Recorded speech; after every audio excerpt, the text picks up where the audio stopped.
This one I know you've heard of. It's just, well, it's one of those cases, early 2000s, the Laci Peterson case, and Christmas Eve 2002. Mm-hmm. Instead of happy holiday stuff, it's this whole thing. Right, yeah. It's like, how can something so normal, so expected, turn into something so awful? That's what gets people, I think. Young, pregnant woman vanishes, poof, gone. And like always, you got to look at the people closest, right? And her husband, Scott Peterson, he's the one who calls the police, says she's missing. But even right then, something's not sitting right with the investigators. Yeah, see, cops, they're trained to look for those little things, those behaviors that seem off, not matching up. Especially in a missing persons case, those first few hours are crucial. It's not about assuming guilt, but you got to see if things add up. So what was it about Scott Peterson, his behavior? What were they picking up on? A few things. Witnesses, they said he was, well, too calm maybe. Not the frantic, falling apart husband you might expect. And his alibi, the fishing trip, it wasn't that it couldn't be true, but the way he talked about it, something was missing, details, made them wonder. So already, just like that, the suspicion starts building. And this is with all the media attention, too. That can't be easy. Oh, for sure. This case, it's like they wrote the book on how media, public opinion, it all becomes this huge force. And that can be scary because it's happening before a court even sees the evidence. And just when you think, okay, it can't get worse than a missing pregnant woman, the whole investigation, well, it takes another turn. Yeah, this is where things get really messy, really fast. Scott Peterson turns out having an affair. Oh, wow. With Amber Frey, right. Because it's our therapist, yeah. Right. Okay, so not just cheating, but this is all happening while his wife is pregnant and then missing. Exactly. And the timing couldn't be worse. Frey, she comes forward, says she had no clue he was married, let alone about to be a dad. Can you imagine? Whoa. Talk about a bombshell. Mm-hmm.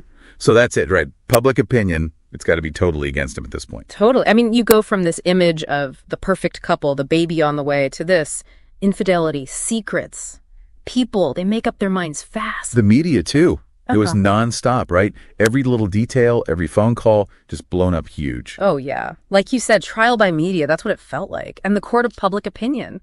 It loves a story, and this was a story. But while that's going on, investigators, they're still working, trying to find Laci. And then comes that awful day, April 2003. They find the bodies. San Francisco Bay, Laci and, well, the baby too, Connor, washed ashore, not far from where Scott Peterson said he was fishing. It's heartbreaking. I know everyone must have been thinking the worst. But for the investigation, for the case itself, that's a game changer, finding the bodies. Huge. See, up until then, no direct evidence tying Scott to anything. No witnesses, no weapon, nothing. They had to go with what they had, and where the bodies turned up, that was big. So now it's not just a missing person, right? It's a homicide investigation. Yeah. And they still don't have anything directly tying Scott to it. Nope, nothing like that. So the prosecution, they got to get creative. They've got to build a case, but it's all got to be circumstantial. Right, because they've got all this stuff, all these details, but how do you make it all fit together? Exactly. And they started with Scott himself, his behavior, like we talked about, that whole too calm thing, then changing his story about the fishing trip and everything he did after Laci disappeared. Right. They're painting a picture, right?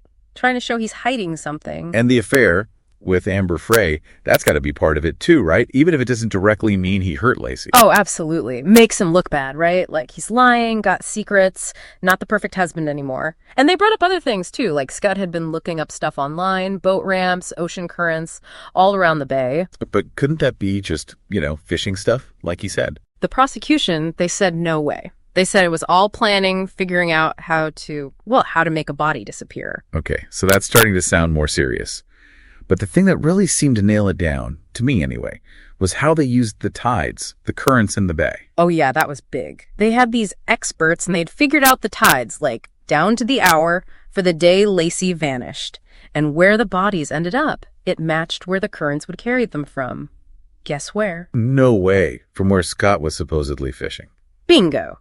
So it's like his own alibi, it's what linked him to the bodies. At least that's what the prosecution argued. Wow. And the jury bought it. They did. Guilty, first-degree murder for Laci and second-degree for Connor.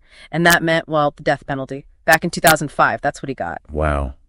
But I remember that got overturned, right? Years later. 2020, yeah. Juror misconduct, they said. But here's the thing. They didn't say he was innocent, just that the sentence wasn't right. So he's still in prison, life sentence now. Man, what a case. Even now, it makes you think, right? Like, was it the evidence? Or did everyone just decide he was guilty way back then? Could he have gotten a fair trial with all that media frenzy going on? I mean, the tides, the alibi, that's kind of strong, but it's all circumstantial, right? Yeah, and that's what people still debate, isn't it? Makes you think about how we decide what's true, you know?